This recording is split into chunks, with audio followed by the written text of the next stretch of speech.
Welcome to another exclusive look into African aerospace and defense. Our focus this week is on the SACAA's inaugural Aviation Industries Growth and Safety Conference. Well, here are some of the highlights of the pertinent issues that were discussed at the conference. You know, aviation is one sector that brings too many other sectors together. And we think that if we as the country can begin, to sit around the table and clearly define what kind of growth that you want to see, it's well and good to have all these projections from the International Air Transport Associations, from the International Civil Aviation Organizations in terms of the growth in the Africa continent at large. But the question is, as the projections are so encouraging, have we begun to have conversations that will then drive us towards defining the national targets or defining the kind of growth that we would want to see? Accident rates in Africa has not been very good if you look at it against global accident rates. In the last couple of years, however, between 2011 to date, we have seen a trend towards reduction, which is a good news. However, even though we are seeing a decline in accidents, on average, African accidents are still 5 times higher than the global average. Several initiatives on the continent have always ended up being proposals on what can be done. But to be able to do this, you need resources. And as I indicated, in most African countries, there's a competition for the limited resources of the country. And invariably, some of the countries think that aviation is still the luxury for those who can afford it.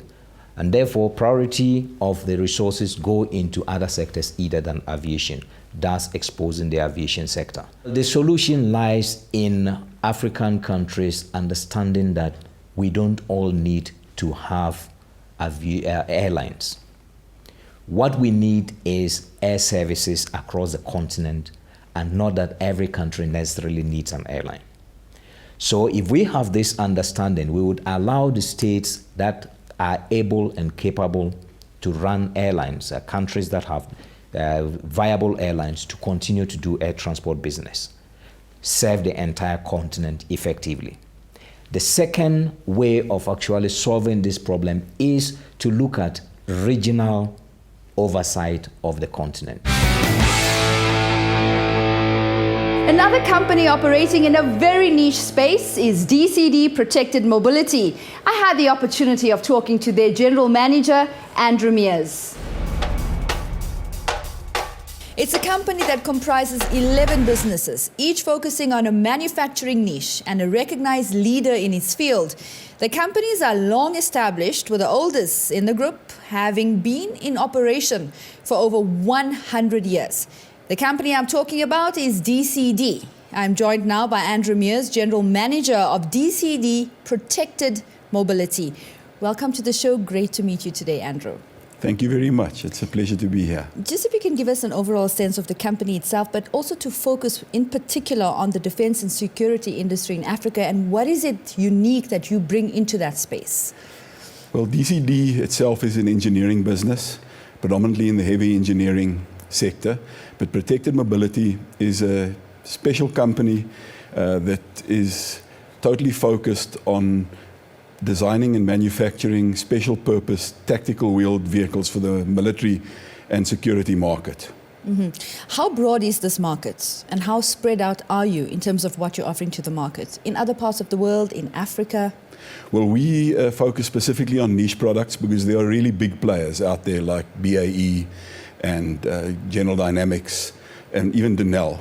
So we focus in a very specific niche around with special purpose vehicles around the route clearance capability. Our flagship product is the Husky vehicle mounted mine detector, which has been sold in a number of countries throughout the world, including some countries in Africa.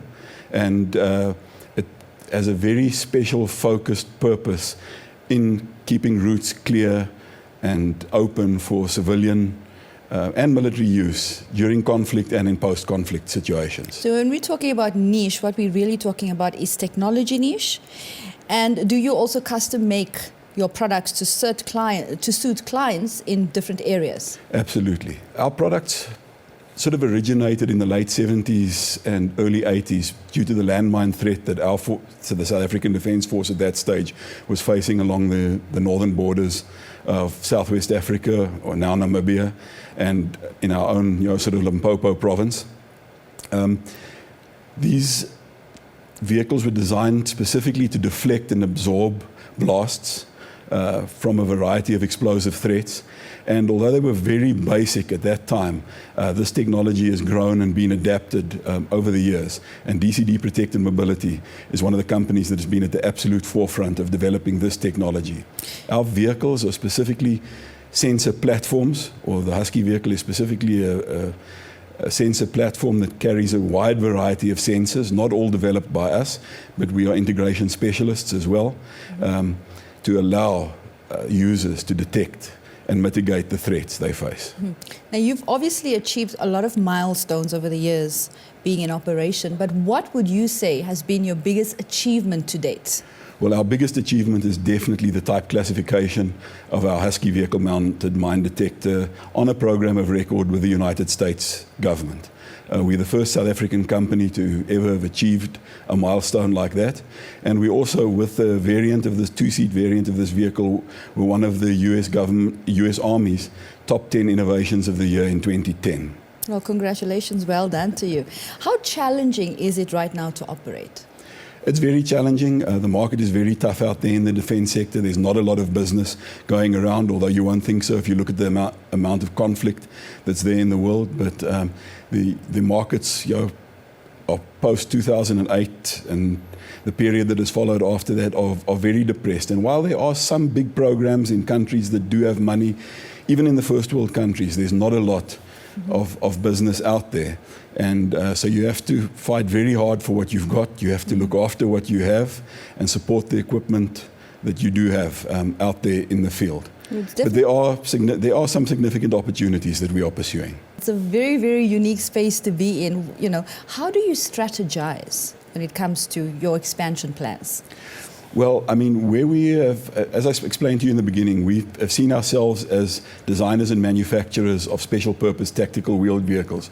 We're actually migrating into a space where we see ourselves as route clearance specialists, providing solutions rather than just vehicles to our customers. So that is the shift in our strategy and our focus. That's what's taking place within our environment. And if you have a look, just in Africa, there's a significant threat running west to east across Africa. There's a lot of conflict. Even the South African Defence Force in Kivu in the DRC recently uncovered a cache or bomb-making factory for IEDs. So the threat is coming to the African continent as well. Both Kenya and Uganda have already purchased our equipment at some stage in the past and are utilizing it in Africa, besides obviously our own Defence Force that has our equipment in service. But even the European companies have a route clearance center of excellence, and they are building capability to be able to deal with this kind of threat in the operations they partake in internationally, whether it's part of NATO or United Nations operations. Both Spain and Turkey have bought our equipment very recently. In the past, prior to that, the UK has acquired some of our equipment, and the French government has also acquired some of our equipment, and they use it in these operations. So we do focus around that as well. It's small quantities per country, but if you add them all together, over time, it is a significant opportunity for us to pursue with this product and adapted versions of this product to meet users' requirements. Well, thank you so much for your time. We wish you all the best, and we thank you for this opportunity today. Okay, thank you very much. Last week, we also attended the VIP Open Day during the 4th IPSAMAR naval exercise in Saldanha, South Africa. Here's what went down. The issue of piracy is threatening the economic activities of the world. And we've experienced it in East Africa. Now, here and today, part of the objectives of this exercise, which is called IPSAMAR, speaks to the issue of asymmetric Asymmetric, therefore, would mean the pirates would, when they feel like, when they think there's an opportunity, take up any ship which might have a cargo which is very important cargo, and they might choke the sea route and then make life difficult. And then here, that exercise was to at least have the forces boarding the ship, dealing with the piracy, and be able at least to make sure that that can be dealt with. IPSAMAR means cooperation, and the three countries have common interests. And IPSAMAR means that we have an opportunity to work together, our navies to work together. Since we left Simonstown, we started making exercise, and I'm sure after 3 days that we improved a lot our interoperability. We have a big challenge in IPSAMAR because you see, when we are in our country and we have our own ships, we are working almost every day trying to get the best level of training. You can imagine if when we are operating with 3 different navies, 3 different classes of ships and helicopters and special team operations. We have almost the same doctrine, but they are not the same. This is INS Steg's first visit to South African waters. The ship was commissioned in 2012. INS Steg got this honor and opportunity to participate in IPSAMAR, and we've already finished the first sea phase. It was extremely professionally satisfying for the crew and for the officers of INS Steg. Brazil gives lots of importance to IPSAMAR and make efforts to send a ship here with a helicopter team and a special force team to do this operation. We truly believe in the South-South cooperation, and that's why our intention is to always participate in the IPSAMAR operations. Well, it is important that the 3 countries work together at a political level, because the agreements and the multilateral relation and, of course, the partnership which moves the 3 countries to argue and put up positions in the Security Council, which is the United Nations, that we can be able to push a certain direction. The very purpose of navies around the world is to ensure freedom of the seas and security of the high seas. What the Indian Navy is taking back from here is that for ensuring that we meet common challenges, for example piracy or humanitarian disasters, it is extremely important that navies understand each other, so that when the time comes we can operate with each other and we can render the best possible assistance for a given situation.